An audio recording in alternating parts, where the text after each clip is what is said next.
todos bienvenidos, mis amados hermanos. Qué gusto volver a vernos después de un inicio de semana maravilloso en el Señor. Quienes pudieron estar presentes en el culto de alabanza y adoración el día de ayer, se gozaron con nosotros. Los que pudieron verlo, escucharlo, el culto a través de las redes, bueno, pues saben que fue una palabra de mucha bendición para nuestras vidas. Tú tienes un llamado, todos y cada uno de nosotros tenemos un llamado en el Señor, y espero en Dios que prontamente ese llamado sea revelado a tu vida y que en consecuencia respondas a ese llamado. Y bueno, pues hoy vamos a hablar acerca de un tema muy especial que he titulado ¿Cómo amar a tu Señor? Y el día de hoy pues vamos a ver varios aspectos y cómo podemos verdaderamente entregarnos en amor, compasión a ese Dios todopoderoso, a nuestro Padre Celestial, que es el que nos ama y que nosotros pues ahora en reciprocidad venimos a responder y a corresponder a ese gran amor que ha desplegado por nuestras vidas. Y para ello pues voy a empezar con un vocablo que es el Señor, ¿verdad? Todos y cada uno de nosotros nos hemos referido muy constantemente a el Señor. Y bueno, pues esta es la forma más común de referirse a ese Dios todopoderoso, al Dios de la Biblia, al Dios de Abraham, de Isaac y de Jacob en el Antiguo Testamento. Nosotros vemos que cuando se escribe este nombre, pues se escribe primeramente en mayúsculas. Son 4 letras del alefato hebreo. Es la letra Yod, que es la Y, Hai o Hei, que es la H para nosotros, la Beu, que es la V, y la Hei, otra vez, que es la H. Entonces, pues esta palabra, como ven, no tiene sílabas, solamente son consonantes, una Y, una H, una V y una H, que es la palabra que traduce correctamente el nombre judío o hebreo para Dios bajo la alianza. Por lo tanto, YHVH es el tetragramatón del nombre de Dios. Recuerden que en hebreo se lee de derecha a izquierda, no como nosotros lo leemos de izquierda a derecha en nuestro castellano, en el español. Voy a sacar mi Biblia y justamente, si ustedes pueden ver, estas son las 4 letras que conforman el tetragramatón del nombre de Dios. Esta es la letra Y, la H, la V y la H. Como ven, estas dos, en particular la segunda y la cuarta letra, son iguales. Ajá. Bueno, por respecto a nuestro Dios todopoderoso, al eterno, al creador de los cielos y la tierra, los judíos no usan la palabra que lo nombra, o sea, no usan esta palabra en particular, que lo refieren como ese Dios todopoderoso. Históricamente, pues vemos a menudo cómo se pronuncia la palabra Jehová, sobre todo pues en las traducciones que nosotros utilizamos normalmente de la palabra de Dios, que es la Reina Valera, pues siempre lo ha traducido como Jehová. Cuando en realidad, mis amados hermanos, después de hacer una exégesis, un estudio profundo acerca de esta palabra, de cómo se podría pronunciar un vocablo de esta naturaleza que no tiene sílabas, pues se ha llegado a la conclusión en el estudio hasta fonético de cómo los hebreos en aquellos tiempos podrían leer estas 4 letras, pues viene a resultar la palabra Yahweh. Y-A-H-W-E-H, Yahweh. Cuando el Antiguo Testamento fue traducido al griego, alrededor del 250 antes de Cristo, pues el nombre de Yahweh fue traducido como Kurios en el griego, que quiere decir justamente el Señor. Y esta traducción pues se ha reflejado después ya en el Nuevo Testamento. El Nuevo Testamento, por lo tanto, nos da una comprensión más trinitaria del Señor, de ese Dios triuno. Y quiero hacerles notar la afirmación de que Jesucristo es el Señor. Yeshua HaMashiach es el Señor. Amén. Y bueno, en realidad, si alguien puede decir Jesús es el Señor, pues se convierte en la prueba de la autenticidad cristiana.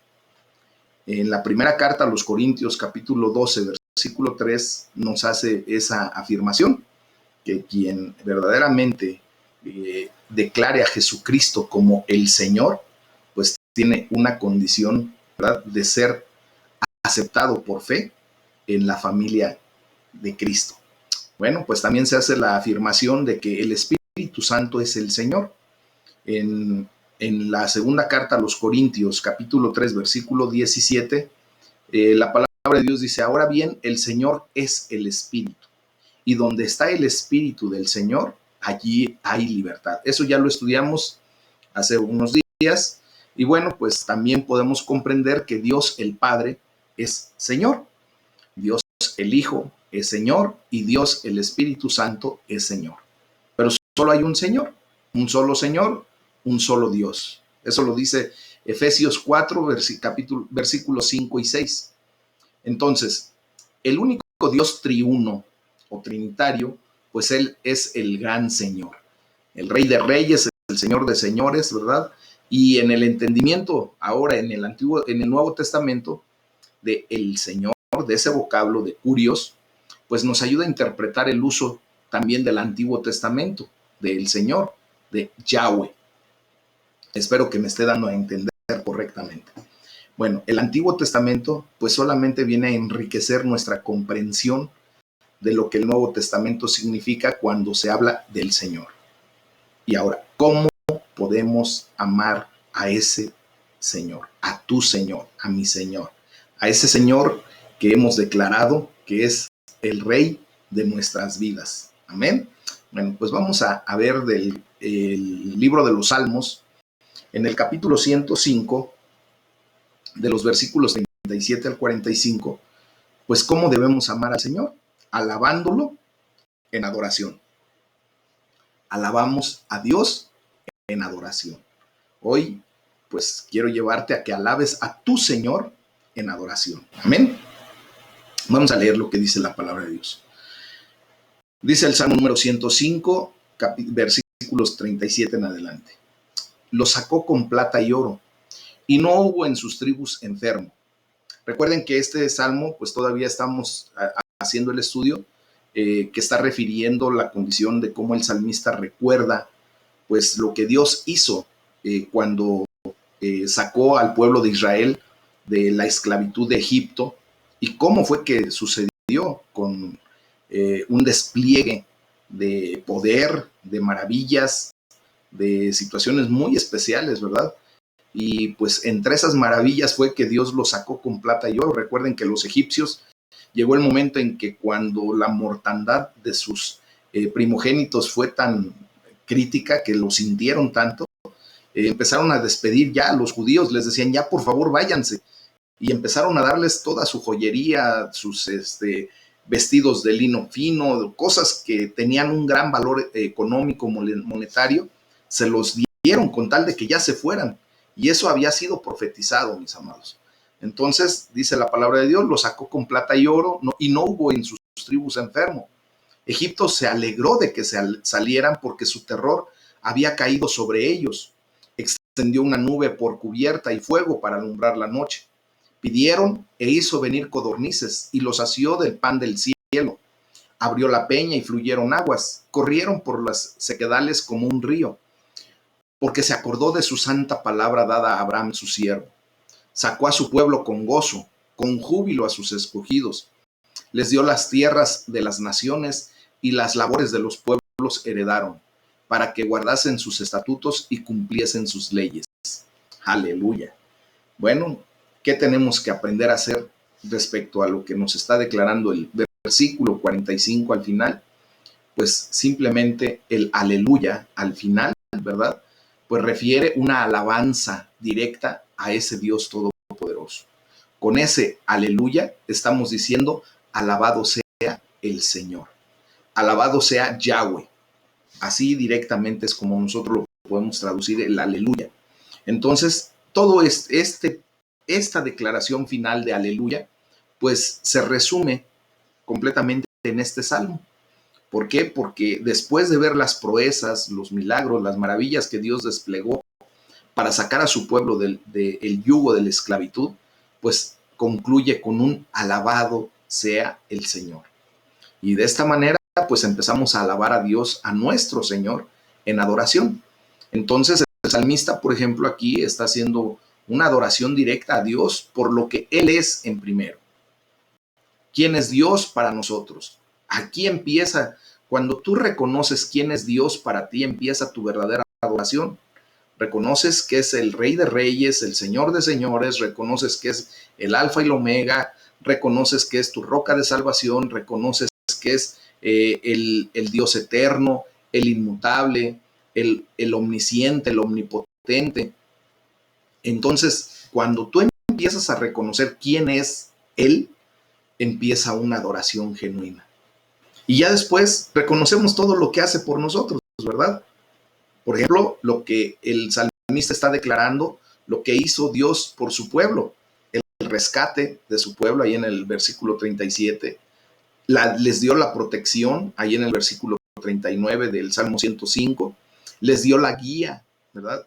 En el versículo 39, vieron los judíos su oración contestada en el versículo 40, cuando él envía las codornices, provoca que brote el agua de la peña, ¿verdad? Hay satisfacción, dice que de hecho humedeció los sequedales de una manera excepcional. En el versículo 42 nos muestra la fidelidad de Dios, que no los abandonó en el desierto. Y también nos muestra en el versículo 43 gran alegría, y en el 44 la esperanza que tenemos ahora junto con los judíos, ¿verdad? De ese Dios todopoderoso. Bueno, ¿por qué es una esperanza? Escribe el salmista en el versículo 44. Heredaron el futuro del trabajo de otros pueblos.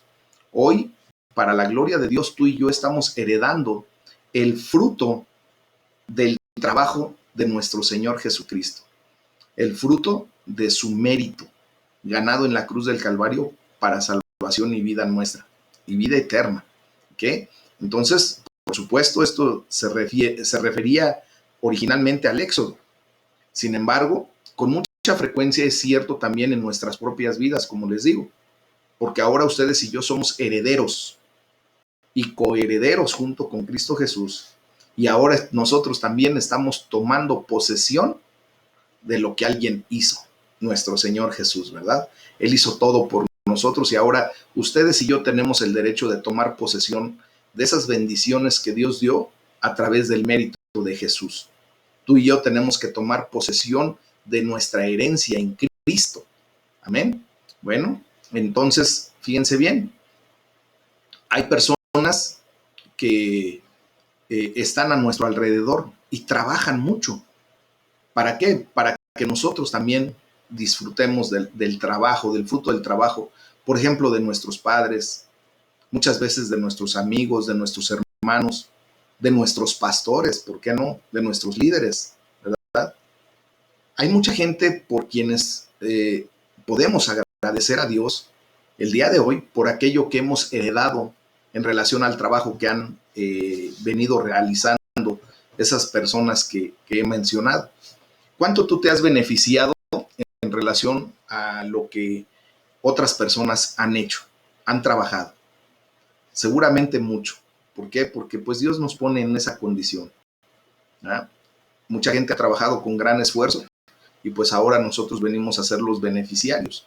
Pero así como sucede con nuestras vidas, pues también déjame decirte que también tú seguramente has estado desarrollando un despliegue de trabajo muy grande, muy fuerte, y pues vendrán otras personas, ¿verdad?, después de ti, a disfrutar el fruto de tu trabajo. Entonces, esto lo vemos cómo se cumple, ¿verdad?, en nuestro Señor Jesucristo. Este versículo en particular. Él ha provocado que tú y yo seamos herederos de todo lo que Él logró para nosotros a través de la cruz y de su resurrección. Entonces, fíjense bien, Él hizo el trabajo y nosotros somos los herederos. Qué bendición es eso, ¿verdad? Por eso la palabra de Dios dice que nosotros somos más que vencedores en Cristo.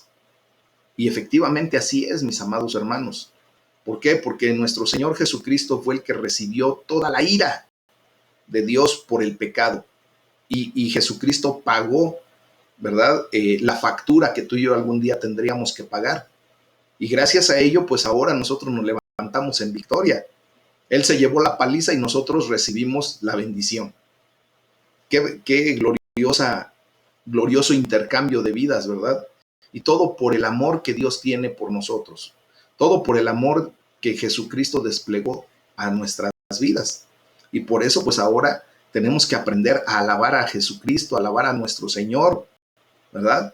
Porque Él nos ha dado perdón, paz, gozo, nos ha traído un propósito para nuestras vidas, nos ha dado identidad, ahora trae satisfacción, plenitud, trae esperanza para nosotros, nos provoca convivir en una comunidad en medio de su familia, ¿verdad? Porque ahora tú y yo pertenecemos a la gran familia de Cristo, nos ha llamado a la libertad y nos ha dado libertad, amor, poder, guía y luz, nos está dirigiendo correctamente. Juan 14:6 fue muy claro cuando dice, nadie viene al Padre si no es por mí. Él es el que nos está dando la guianza divina para ir a los brazos de papá. Y por eso tú y yo ahora podemos decir aleluya, alabado sea el Señor. Ese vocablo, mis amados hermanos, es algo glorioso que debemos constantemente referir, declarar, pero sobre todo sentir en nuestro corazón. ¿De qué manera podemos amar o puedes amar a tu Señor? Bueno, pues honrándolo a través de dar. Recuerdan que el día sábado en la noche estuvimos hablando de cómo Dios, ¿verdad? Recompensa a los generosos. Bueno, pues vamos a continuar leyendo el capítulo 8 de la segunda carta a los Corintios, del versículo 16 hasta el capítulo 9, versículo 5. Y aquí se nos enseña a honrar a nuestro Señor, ¿verdad? Al dar, al ser dadivosos. Dice la palabra de Dios. Pero gracias a Dios que puso en el corazón de Tito la misma solicitud por ustedes, pues a la verdad recibió la exhortación, pero estando también muy solícito, por su propia voluntad partió para ir a ustedes. Y enviamos juntamente con él al hermano cuya alabanza en el Evangelio se oye por todas las iglesias. Y no solo esto, sino que también fue designado por las iglesias como compañero de nuestra peregrinación para llevar este donativo. Recuerdan que los de Macedonia habían juntado, ¿verdad? Aún en su escasez, aún en su necesidad, habían juntado una ofrenda generosa. Y obviamente la estaban llevando Pablo con algunos compañeros a Jerusalén. Y dice que es administrado por nosotros para la gloria del Señor mismo y para demostrar su buena voluntad, evitando que nadie nos censure en cuanto a esta ofrenda abundante que administramos, procurando hacer las cosas honradamente, no solo delante del Señor, sino también delante de los hombres. Enviamos también con ellos a nuestro hermano, cuya diligencia hemos comprobado repetidas veces en muchas cosas, y ahora mucho más diligente por la mucha confianza que tiene en ustedes. En cuanto a Tito, es mi compañero y colaborador para con ustedes, y en cuanto a nuestros hermanos, son mensajeros de las iglesias y gloria de Cristo. Muestren pues para con ellos ante las iglesias la prueba de su amor y de nuestro gloriarnos respecto de ustedes. Capítulo 9. Cuanto a la administración para los santos, es por demás que yo les escriba, pues conozco su buena voluntad, de la cual yo me glorío entre los de Macedonia, que Acaya está preparada desde el año pasado, y su celo ha estimulado a la mayoría, pero he enviado a los hermanos para que nuestro gloriarnos de ustedes no sea vano en esta parte, para que, como lo he dicho, estén preparados. No sea que vinieran conmigo algunos macedonios y los hallaran desprevenidos. No, dice, nos avergoncemos nosotros por no decir ustedes de esta nuestra confianza. Por tanto, tuve por necesario exhortar a los hermanos que fueran primero a ustedes y prepararan primero su generosidad antes prometida, para que esté lista como de generosidad y no como de exigencia nuestra. Vamos a desglosar esto, mis amados hermanos, porque justamente a través de lo que Dios pone en nuestras manos económicamente hablando, quiero decirles que el dinero importa. Y fíjense bien lo que les voy a comentar. El dinero en sí no es ni malo ni bueno, ¿verdad? El dinero simplemente es lo que Dios pone en nuestras manos como provisión, pero ya depende de cómo lo utilicemos. Es que puede ser una maldición o puede ser una bendición. Por lo tanto, el dinero puede honrar a nuestro Señor o deshonrarlo, según como nosotros lo administremos y estemos dispuestos a propiamente darle el uso que Dios nos llama a darle. Bueno, pues el deseo de Pablo, como lo vemos en el capítulo 8, versículo 19 de 2 de Corintios, es honrar al Señor en todas las áreas de nuestra vida. Y esto nos tiene que quedar claro a ti y a mí. ¿De qué manera puedes amar a tu Señor? Pues es honrando en todas las áreas de tu vida. Aquí, pues el Señor obviamente se refiere a nuestro Señor Jesucristo, ahí en el versículo 23. Él, nuestro Señor Jesucristo, quiere hacer, perdón, Pablo justamente quiere hacer lo que es correcto ante los ojos del Señor. Y eso nos lo está transmitiendo a nosotros para que tú y yo hagamos siempre lo correcto ante los ojos de nuestro Señor. Entonces, en la administración de la ofrenda, pues Pablo está determinado primero a honrar al Señor mismo. Y dice ahí en el versículo 19 y 20, tomando todas las precauciones contra cualquier posible escándalo. ¿Qué quiere decir esto? Que, por ejemplo, a quienes Dios les permite administrar las finanzas de la iglesia, pues justamente lo tienen que hacer de una forma ordenada y evitando a toda costa cualquier tipo de escándalo, pues haciendo lo correcto con los dineros que llegan al alfolí, que llegan a las arcas de la iglesia. Y por eso cada vez que nosotros depositamos nuestros diezmos, nuestras ofrendas en el alfolí, pues simplemente oramos para que Dios bendiga y le dé sabiduría a quienes administran esos recursos. ¿Ok? Entonces, fíjense bien, esto debe incluir cualquier posibilidad de que alguien sospeche que se usa el dinero para beneficio personal. Entonces, ¿qué es lo que tenemos que hacer, mis amados? Pues es entregar nuestras ofrendas, nuestros diezmos, lo que Dios ponga en nuestro corazón, precisamente para honrar a Dios, a través de lo que Dios ha puesto primeramente en nosotros. Recuerden que Dios ha dado semilla para que tú y yo la sembremos, ¿verdad? Y venga un fruto. Y no tenemos por qué pretender romper el ciclo vital de la siembra y la cosecha. Si nosotros no hacemos lo correcto para la obra de Dios, o sea, no ofrendamos, no diezmamos, pues desgraciadamente va a llegar el momento en que Dios frene se rompa propiamente ese ciclo de la siembra y la cosecha, y después pues ya nomás nos vamos a estar lamentando, ¿verdad?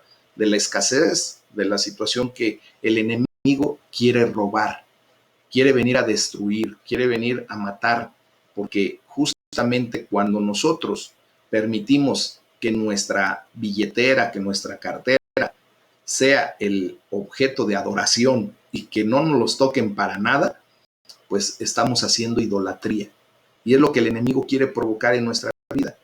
Que tú y yo pensemos que por qué le tengo que dar dinero a la iglesia, por qué tengo que ofrendar, por qué tengo que diezmar, si yo soy el que trabajo, que trabajen en la iglesia y que pues Dios los bendiga como Él quiera hacerlo.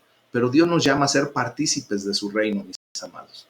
Entonces, Eso es lo que tenemos que aprender a hacer si queremos verdaderamente amar a Dios. No lo vamos a comprar, quiero especificarlo.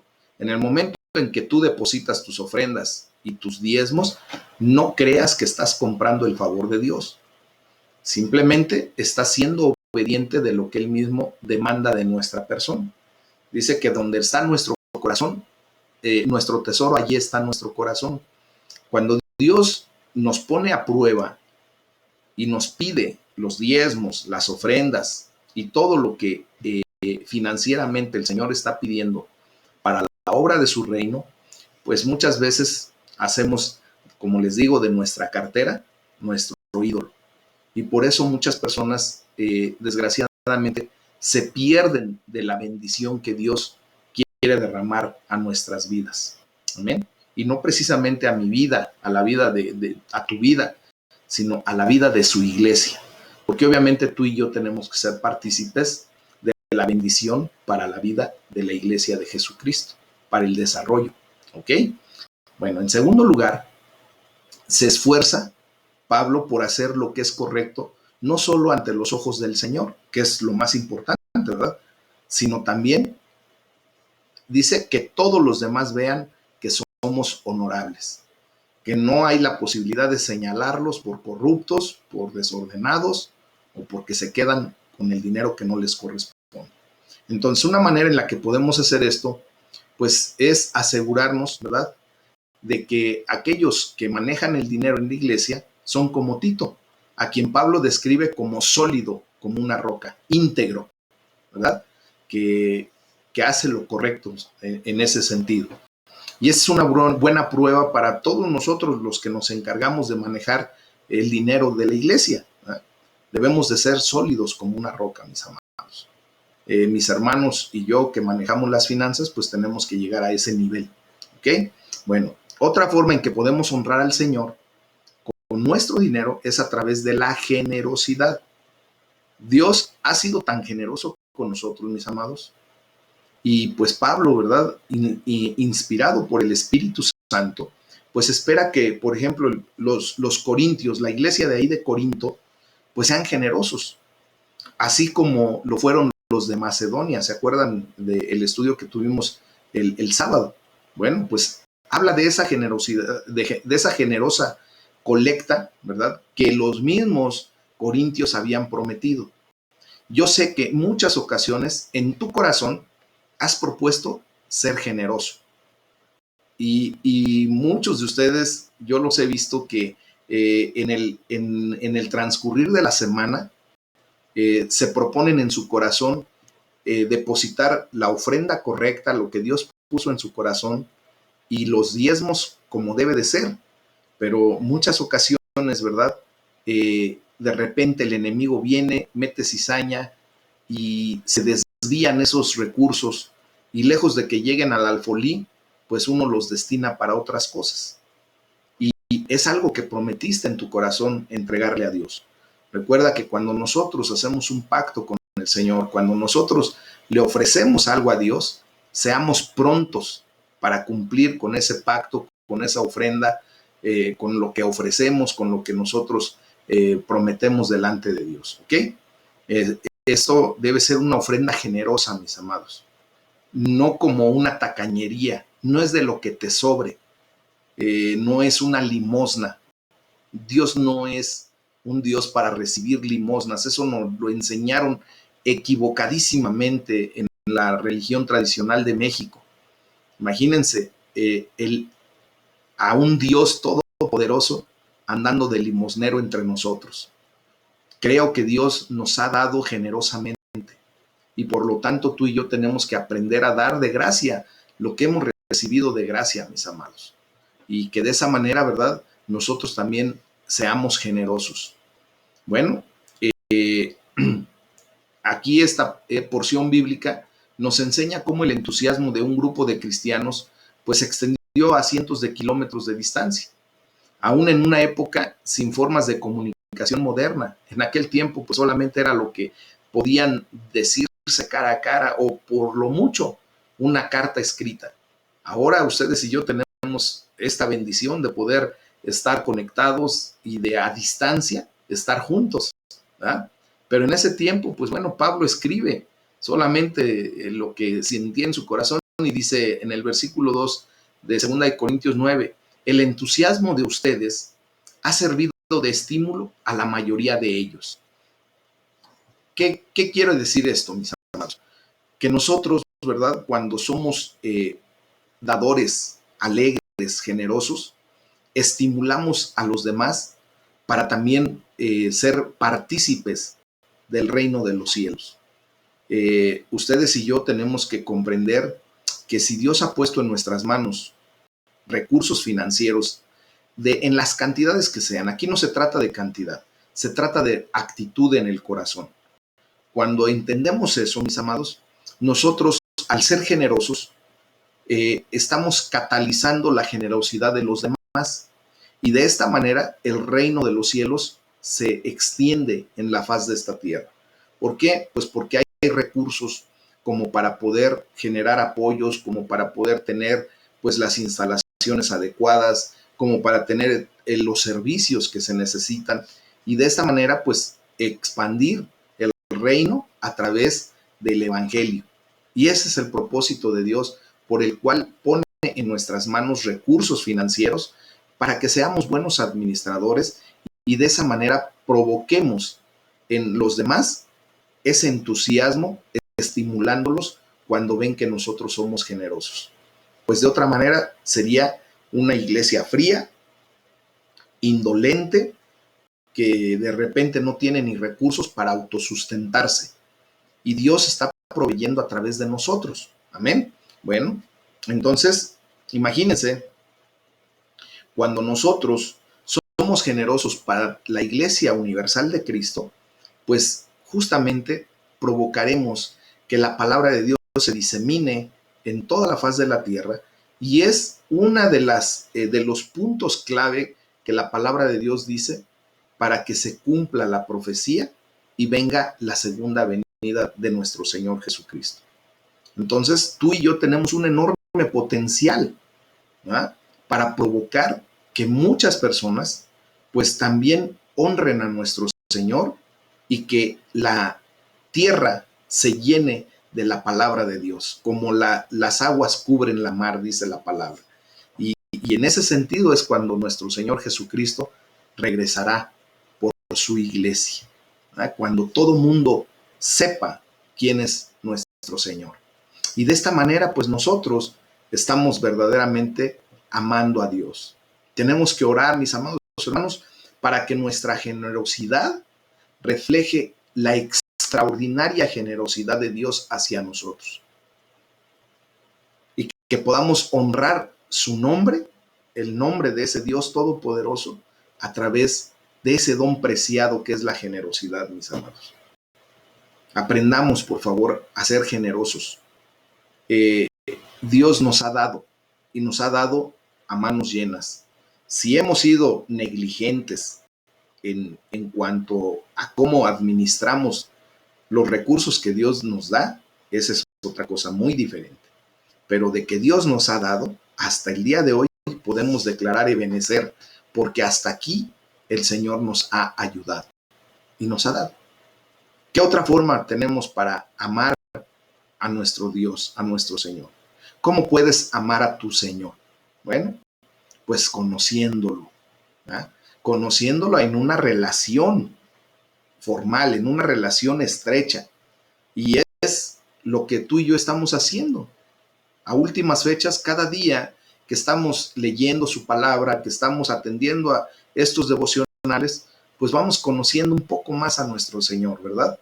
Y vamos viendo su amor, su generosidad, su transparencia, su verdad, y todo eso pues nos lleva a tener una relación cada vez más íntima con el Señor. A mí me da mucho gusto escuchar a mi hermano Jesús Palafox cómo le pide a Dios, ¿verdad?, que estemos prestos, que deseosos de escucharlo en las mañanas cuando despertamos, que inicia nuestro día, estar deseosos por tener esa relación de comunión con Dios. Y ahorita, antes de acostarnos, antes de dormir, que estemos atentos, deseosos de escuchar su voz, porque mis amados, quienes hemos estado enamorados de una persona, ¿verdad? Ya sea nuestro cónyuge, qué delicia es poder comunicarnos justo antes de dormir y después de despertar. Eso es lo que tenemos que provocar en nuestra relación personal con Dios. Y de esa manera, amar a tu Señor. Amén. Pues la asombrosa verdad es que gracias a nuestro Señor Jesucristo, pues tú y yo podemos conocer a ese Señor, al Señor de señores, al Rey de reyes. Todos podemos conocerlo. ¿En qué grado lo vas a conocer? Pues en el grado en que tengas intimidad con Él. ¿Qué tanto oras a Dios? ¿Qué tanto lees la palabra de Dios? ¿Qué tanto anhelas la presencia de Dios? ¿Qué tanto te sumerges, verdad, en la presencia de Dios? ¿Qué tanto verdaderamente llegas al trono de la gracia? Pues Dios nos llama a una relación con Él. Fíjense bien, la expresión Señor aparece muchísimas veces a lo largo de la Biblia. Y por ejemplo, voy a tomar nada más un ejemplo del profeta Isaías que estuvimos leyendo las semanas pasadas, pues prevé un tiempo en que dice la palabra de Dios en Isaías 19, 11:9, perdón, dice, rebosará la tierra con el conocimiento del Señor como rebosa el mar con las aguas, lo que declaraba en la versión Reina Valera. Se los voy a leer en la versión Reina Valera que declaré hace un momento, Isaías 11, versículo 9, y dice la palabra de Dios, dice, no harán mal ni dañarán en todo mi santo monte, porque la tierra será llena del conocimiento de Jehová, como las aguas cubren la mar. Y efectivamente, cuando el conocimiento de nuestro Señor Jesucristo sea, así como las aguas cubren la mar, rebosando el planeta Tierra, pues es justamente cuando nuestro Señor Jesucristo vendrá por su iglesia. Y entonces Dios nos llama pues a un tipo de relación muy especial. Te llama primeramente a una relación basada en la fe, porque obviamente todo esto es por fe, ¿verdad? Nosotros declaramos a nuestro Señor Jesucristo por fe. Creemos en Dios por fe. Nadie lo hemos visto, pero por fe entendemos que hay un Dios en el cual hemos depositado nuestra confianza, ¿verdad? Entonces, mis amados hermanos, Dios quiere que tú y yo vengamos a su presencia con alegría, con fe, con confianza. Y vamos a ver que la realidad es que ustedes y yo estamos llamados a tener esa relación íntima por fe. También Dios nos llama a una relación basada en el respeto, en el temor reverente del Señor. ¿Por qué? Porque en muchas ocasiones, mis amados, hemos confundido ya hasta nuestra condición delante de Dios, como los jóvenes han confundido las relaciones interpersonales. Supuestamente los jóvenes pues tienen una relación amistosa, pero se faltan constantemente al respeto. Se hablan de una manera soez, ya ni siquiera se reconocen por nombre, todos se llaman igualitos, ¿verdad? Y de esa manera siempre están con ese vocablo que alude al animal con cuernos y siempre se están diciendo de esa manera. Una relación de amor, mis amados hermanos, no puede estar basada en la falta de respeto. Y es por eso que desgraciadamente vemos cómo las relaciones entre los jóvenes se fracturan muy fácilmente. Porque cuando no hay respeto, pues también se transgrede en muchas ocasiones, pues ese hilo delgadito que es el de estar en paz y a gusto con una relación y de romper ese hilo y estar en encono, en pelea. Entonces, Dios nos llama a esa relación basada en el respeto. Y para esto, pues el Señor nos habla mucho a través de el temor de Dios, ¿verdad? Entonces, nosotros cuando realmente tememos a Dios, tenemos ese temor reverente, en el sentido estricto bíblico del respeto santo que le debemos o del santo respeto que le debemos, pues no necesitamos tenerle temor a nadie más. No tenemos por qué tener temor al enemigo, ni a la muerte, ni absolutamente a nadie más. ¿Por qué? Porque cuando tenemos ese temor reverente, pues tenemos una relación sólida con Dios. Y Dios es el que nos defiende. Dios es el que sale por nosotros. También el Señor nos llama a tener una relación producida por el Espíritu Santo, ¿no?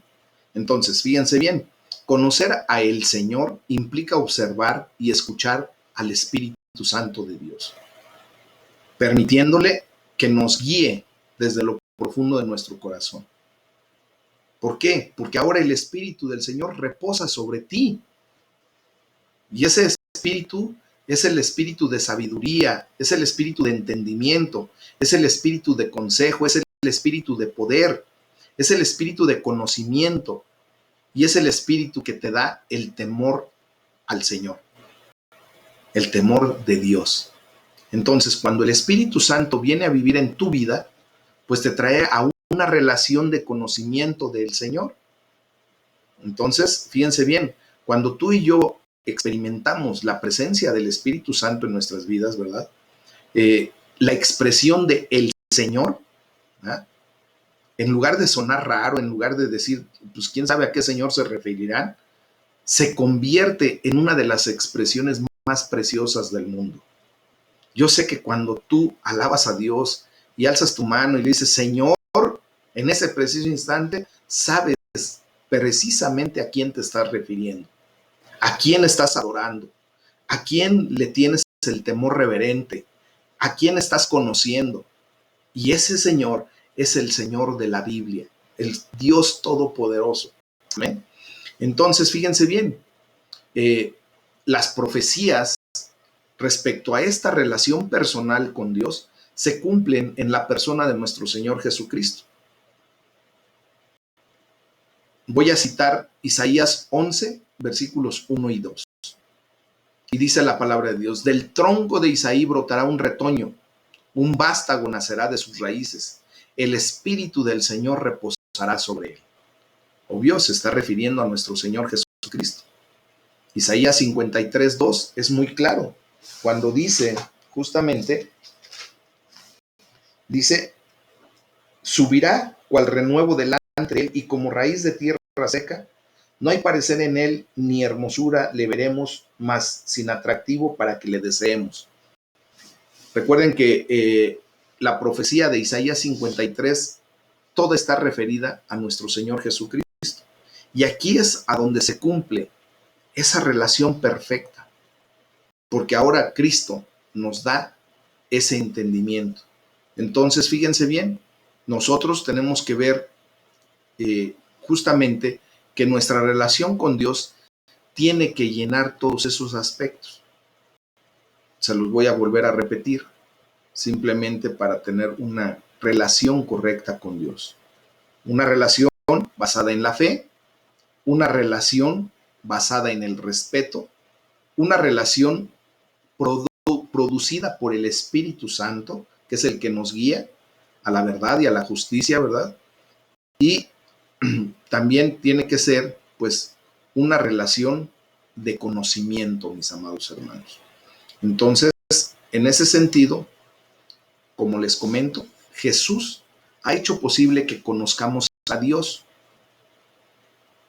Ahora, por nuestro Señor Jesucristo, nos es dado el mismo Espíritu que está sobre Jesús, que se depositó en la persona de Jesús. Nos está dando el espíritu de sabiduría, de entendimiento, de consejo y de poder para que nuestra vida pueda tener un impacto enorme y verdaderamente mostrar al mundo que amamos a nuestro Señor. Dar testimonio de tu amor por tu Señor. Amén. Y esa es la manera en que tú y yo podemos amar a nuestro Señor. Hay que orar a Dios porque nos llene de su Espíritu Santo. ¿Pero para qué?